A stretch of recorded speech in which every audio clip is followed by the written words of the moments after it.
wa rahmatullahi ta'ala wa barakatuhu. Wa alaikum salam. Kuba Kristo Yesu ahabwa icubahiro anashimwe. Kwanza ndashimye cyane byo ku mutima kubona abantu twahaye invitation cyangwa ubutumire kubona bose bashitse ngaha akona gateka kageretse mu kandi Imana ibandanye ibaho imitima nkiyo.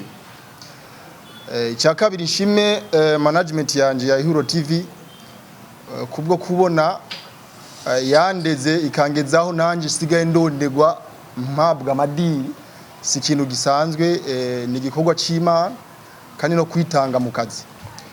Ikintu cya kabiri nshimire Max Shadow TV aribo ngiye gukorana nabo nka brand ambassador wabo mu kubakinyira amareresi n'amakomedi ameze neza cyane. Nanje navyishimye mfise byo kuvuga ahubwo twaje ngaha kugira tubumvise ivyumviro byacu na projet zacu za Max Shadow TV hanyuma duheze mutubazi ibibazo mukeneye kutubaza hanyuma tubishure. Ariko kimwe cyo ncishe ku mayange hanje mbona ngaha ndi brand ambassador wa Max Shadow TV. Ariko kinyume na hivyo IHURIRO TV na Max Shadow TV bakora partenaria jerekeye amashuri si cyane nje nakoresha umwanya murazwi turi biguru.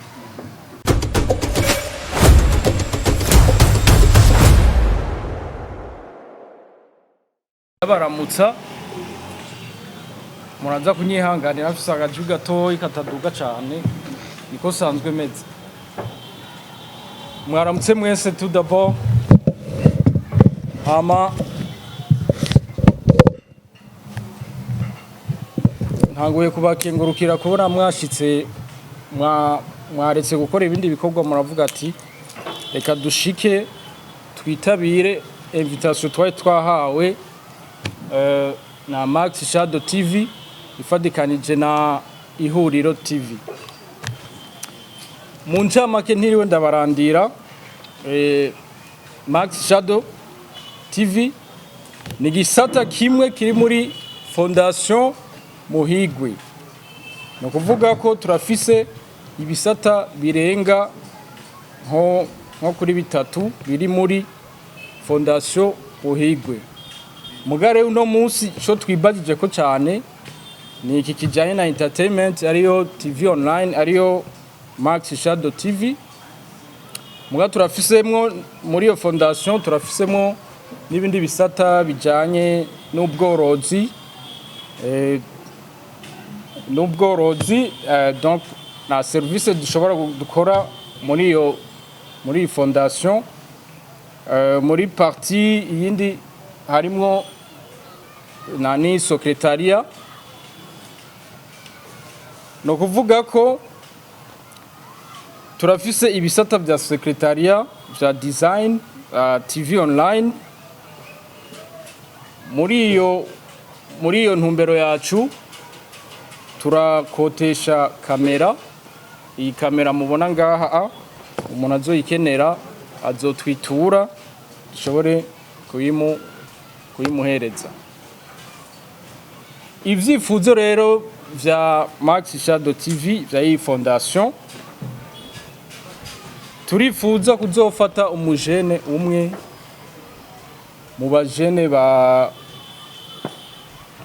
b'abaririmbyi tubona badafise support dushobore kugira turabe ko yogira ahashitse mu minsi iri imbere. Naho nyene turafise icyumviro cyo kuzogira radio. Murumva nka mwebwe abajournaliste muri ngaha hafi murumva ko dushobora kuharonkera idiri mu minsi.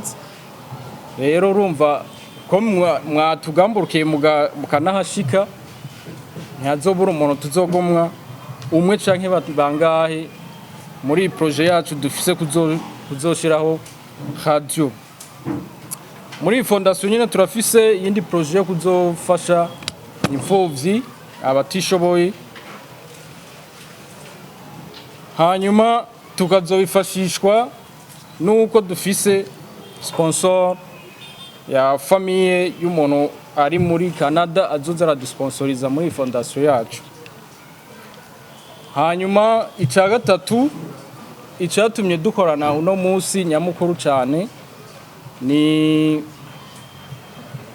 ubwo twashaka kugira amasezerano hagati ya Max Shadow TV na TV IHURIRO TV, tukaba twarayicaye turavugana. Rero no munsi tukaba twagombye tugire signature, donc dusinye contrat yi partenariat.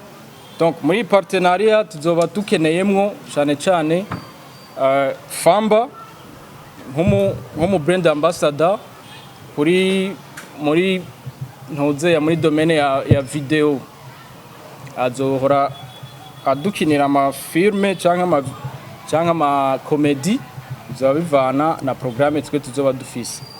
Hanyuma icya kabiri naco mu cyadukoranije naco nyene turafise umujournaliste ngaha Josper, ariwe dusanzwe dukorana muri Max Shadow TV, nawe nyene kuri uyu munsi araza kuronka umwanya dusinyiranire contrat kugira tubandanye dukora duteza imbere igihugu cyacu. Ibi byose tubikora muri bwa bumwe bwa president tubwira yuko abajene turondere ukuntu twokreya ubuzi bw'iwacu. Rero nkuko nabitangoye ndabivuga, sindabarandira, abari ngaho bose baza gufata umwanya bagira ico bashikirije, hanyuma turaza gufata umwanya tugire signature ya contrat, hanyuma ndabashimiye, tugira amahoro. Max Shadow TV navuga yuko twarayazi bitari bike, hama kuri no munsi twahisemo kubakoranya kugira ngo dushobore gushitsa ibyo twari twavuganye. Ibaza ahanini ibibazo byanyu nibyo tuza kwishura, muza kutubaza kuko ijambo nyamukuru mwamaze kubyumva. Murakoze. Ndanabashimira ku bantu bose bagize effort bagashika ngaho uwo munsi. Shimire aba promoteur bari ngaha, shimire aba representer bari ngaha haye, aba youtuber n'abandi bose bashoboye gushika ngaha bagaheba uwo mwanya kugira baze kwifatikanya natwe. Turabashimiye umwe wese mu kibanza rimwe.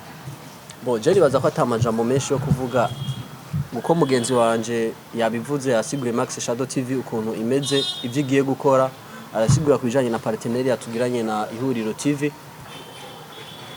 Nanje ndumwe nk'umujournaliste wa Max Shadow TV, muzoza murabona mu biganiro bizoca kuri Max Shadow TV n'ibindi byinshi iri kwirazana byinshi vuba cyane mugiye kubona. Mwakoze mwese. Wa rahmatullahi ta'ala wa barakatuhu. Wa alaikum salam. Kuba Kristo Yesu ahabwa icubahiro anashimwe.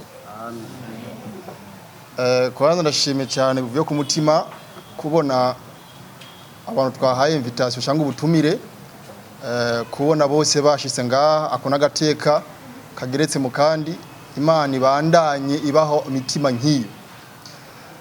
Icya kabiri nshime management yanje ya IHURIRO TV kubwo kubona yandeze ikangezaho nanje sigaye ndondegwa mpabwa amadini. Si ikintu gisanzwe, ni igikorwa c'Imana kandi no kwitanga mu kazi. Ikintu cya kabiri nshimire Max Shadow TV, aribo ngiye gukorana nabo nka brand ambassador wabo, mu kubakinyira amareresi n'amakomedi ameze neza cyane. Nanje navyishimye mfise byo kuvuga, ahubwo twaje ngaha kugira tubumvise ivyumviro byacu na projet zacu za Max Shadow TV, hanyuma duheze mutubaze ibibazo mukeneye kutubaza, hanyuma tubishure. Ariko kimwe cyo ncishe ku mayange, hanje mbona ngaha ndi brand ambassador wa Max Shadow TV, ariko kinyume na hivyo IHURIRO TV na Max Shadow TV bakora partenariat byerekeye amashuri si cyane. Nje nakoresha umwanya murazwi turi biguru.